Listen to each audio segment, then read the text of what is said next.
Salut tout le monde, c'est Olivier, bienvenue sur Nutrition Style. L'hiver est enfin là et pour beaucoup d'entre nous c'est synonyme de rhume, de grippe, de pharyngite et autres maladies infectieuses. Il y a de cela quelques années, les industriels de l'agroalimentaire proposaient de nous aider. Souvenez-vous de ces publicités, souvent pour des yaourts, qui faisaient la promotion de produits censés renforcer ce qu'ils appelaient nos défenses naturelles. Autrement dit, censés améliorer notre immunité ou la capacité de notre corps à se défendre contre les agents infectieux tels que certaines bactéries ou virus. Vous avez remarqué qu'aujourd'hui on ne trouve plus ce genre de publicité sur nos écrans, car les industriels se sont vus obligés par des règlements européens de prouver, études scientifiques à l'appui, la véracité des bénéfices pour la santé de leurs produits. Résultat, entre 2012 et 2014, la quasi-totalité de ces publicités qui étaient pour le coup mensongères a disparu. Celles-ci ont été remplacées par des publicités centrées sur le goût des produits ou sur l'image que véhicule la marque plutôt que sur les aspects santé. Heureusement pour nous, cela ne signifie pas pour autant qu'il n'est pas possible de renforcer notre immunité via l'alimentation. Il existe en effet des recherches scientifiques qui documentent des améliorations de l'immunité avec des aliments complets pour lesquels il n'y a malheureusement pas de publicité. Et puisque ces aliments immunostimulants sont assez nombreux, je vous en parlerai dans une série de vidéos dont celle-ci constitue la première et qui est dédiée aux champignons. Utilisés depuis toujours en Asie pour leurs propriétés médicinales et avec plus de 270 espèces de champignons faisant partie de la médecine traditionnelle chinoise et plusieurs milliers d'espèces existant à travers le monde, les champignons constituent une source immense de molécules actives intéressantes pour la prévention et le traitement des maladies. Bien que longtemps négligés, les champignons font maintenant partie des sujets d'étude de la science contemporaine. Découvrons donc ensemble les résultats des recherches scientifiques afin de vous aider à renforcer naturellement votre immunité.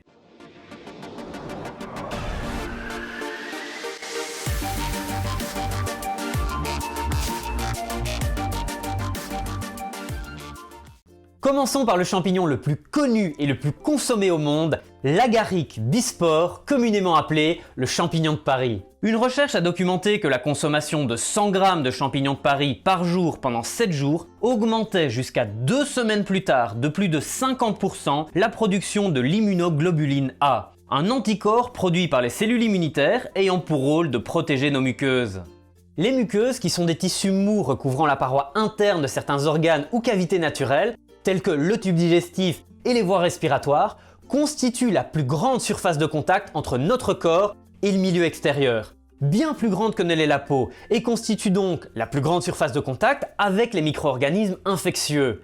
Dès lors, la protection des muqueuses est absolument capitale pour le maintien d'une bonne santé. Et il semblerait bien que les champignons de Paris, pourtant si communs, pourraient nous y aider.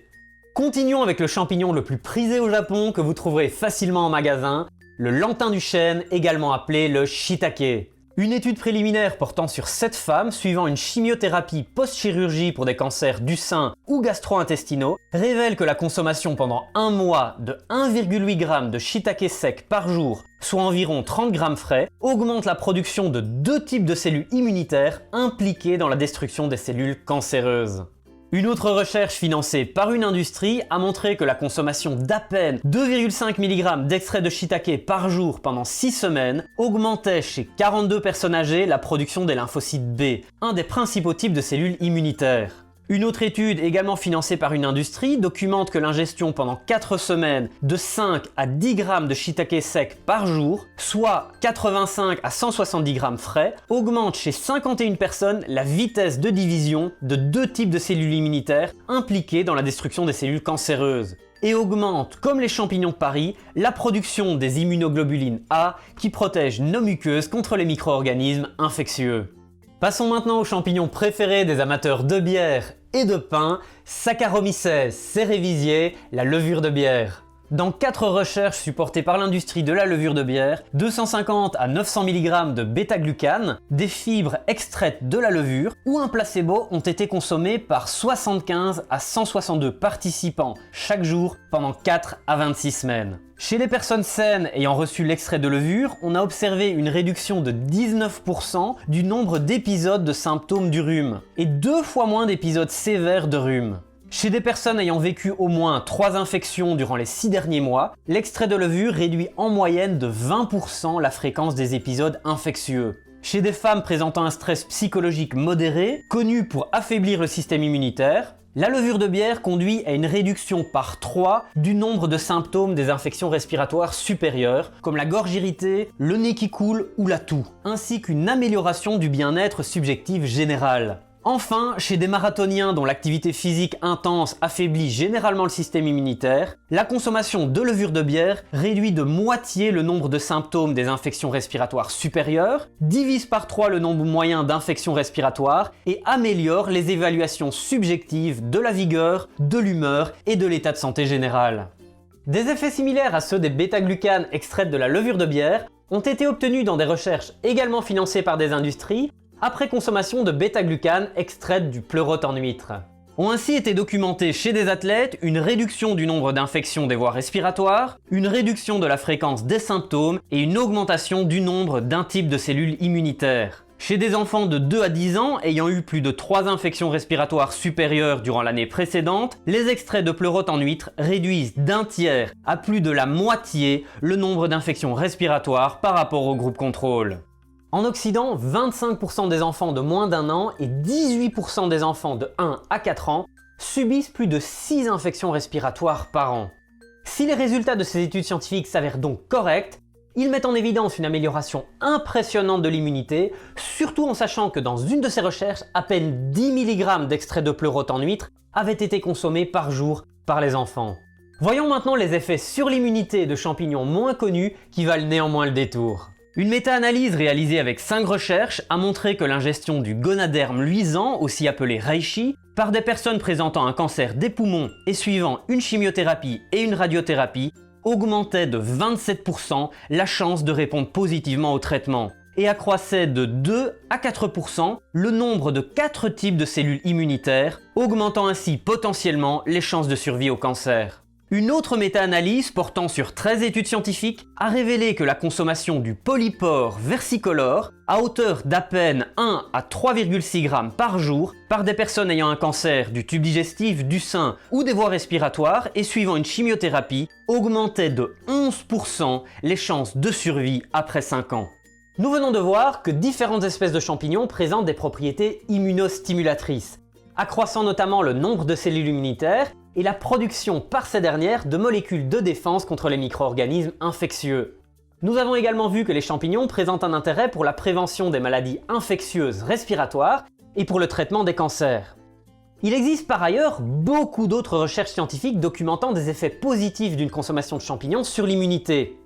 Notamment une recherche ayant montré que la consommation pendant 1 an du polypore en touffe diminuait le nombre de copies du virus HIV circulant dans le sang de personnes atteintes du sida. Mais ici, j'ai choisi de vous faire part uniquement des résultats des recherches scientifiques contrôlées, randomisées, en double aveugle et des méta-analyses. C'est-à-dire les études scientifiques présentant les plans expérimentaux considérés en science comme les plus rigoureux. Car je veux éviter qu'une partie des personnes qui visionnent mes vidéos ne dépensent inutilement de l'argent pour des suppléments alimentaires onéreux contenant des champignons rares qui pourraient s'avérer inutiles voire dangereux car insuffisamment testés. Vous devez en effet savoir que l'industrie des suppléments alimentaires n'est que très peu réglementée et contrôlée, et cela même en Europe. Ainsi, malgré que les industriels de l'agroalimentaire ne puissent plus mentir concernant les propriétés santé de leurs produits, les industries des suppléments peuvent toujours le faire en toute impunité. Une petite visite dans le magasin bio ou la pharmacie les plus proches de chez vous vous permettra rapidement de vous rendre compte du nombre absolument ahurissant de suppléments alimentaires vous faisant miroiter monts et merveilles en termes d'amélioration de votre santé et de votre apparence physique. Ceci étant dit, les résultats des études scientifiques que j'ai présentées ici devront être confirmés dans des études indépendantes ultérieures. Car pour une partie des champignons, il y a relativement peu d'études de bonne qualité, et pour une autre partie d'entre eux, les études sont principalement financées par les industries privées. Mais attention à ne pas jeter le bébé avec l'eau du bain. Les résultats que vous avez vus ici viennent confirmer les résultats des recherches réalisées in vitro, des recherches réalisées sur les animaux et d'autres recherches cliniques bien que moins rigoureuses réalisées sur l'humain. Dès lors, cette cohérence des effets des champignons sur l'immunité à travers les différents modèles expérimentaux, de même que l'usage empirique des champignons dans les médecines asiatiques, devrait nous faire prendre au sérieux l'utilité d'une consommation régulière de champignons pour le renforcement de l'immunité. De plus, lorsque l'on doit juger de l'intérêt d'un aliment pour la santé, il faut voir si les bénéfices dépassent les coûts. Ainsi, même si les résultats des études financées par le privé étaient biaisés, vous devez savoir que les bénéfices des champignons dépassent largement le renforcement de l'immunité. En effet, des recherches scientifiques indépendantes ont montré qu'une consommation régulière de champignons améliorait la régulation du poids, diminuait les concentrations sanguines en mauvais cholestérol et en triglycérides, stabilisait la glycémie et aidait à la prise en charge de maladies neurologiques comme la maladie d'Alzheimer et la dépression. Notons aussi que les champignons sont pauvres en calories et contiennent beaucoup de fibres. Des fibres que l'on ne retrouve dans aucune autre famille alimentaire et qui pourraient contribuer de manière très significative à l'amélioration de notre microbiote intestinal et donc de notre santé en général. Notons enfin que les champignons ne coûtent pas cher pour la plupart, comme les champignons de Paris ou la levure de bière. Le verdict est donc clair, les bénéfices des champignons sont immenses. Ils devraient faire partie d'une alimentation équilibrée destinée à améliorer ou à maintenir un bon état de santé. Alors, quels champignons devriez-vous consommer? En quelle quantité et à quelle fréquence? Il n'y a pas assez de recherches pour donner des recommandations précises, mais d'après ce que nous savons, autour d'une centaine de grammes de champignons frais et jusqu'à 10 grammes de champignons séchés semble être une bonne base. Je vous conseillerais, si vous êtes en relativement bonne santé, de principalement consommer les champignons que vous trouverez en magasin, comme les champignons de Paris, la levure de bière et le shiitake. Si vous ou vos enfants êtes sujets aux infections respiratoires, que vous vous sentez stressé ou que vous avez une pratique sportive intensive, incorporez à votre alimentation la levure de bière, voire le pleurote en huître. Si vous suivez une chimiothérapie et une radiothérapie, voyez avec votre médecin si vous pouvez intégrer le polypore versicolore, le gonaderme luisant et le shiitake à votre routine de traitement. J'insiste sur le fait que ces champignons ne remplacent pas les traitements conventionnels des cancers. Les recherches indiquent plutôt qu'ils potentialisent ces traitements ou limitent leur impact négatif sur le système immunitaire. Enfin, essayez d'intégrer un maximum les champignons à votre alimentation de tous les jours. Les champignons que vous pourrez trouver en magasin ou que vous trouverez dans les champs et dans la forêt si vous êtes connaisseur.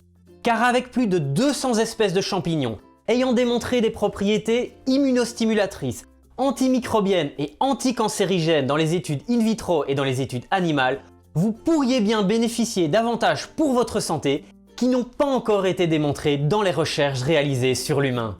Voilà, j'espère que cette vidéo vous a plu. Je vous invite tout de suite à voter dans les commentaires pour un des prochains sujets que vous souhaitez que je traite en vidéo. Je vous souhaite un très bon appétit à tous, à très bientôt pour une nouvelle vidéo sur la nutrition et la diététique.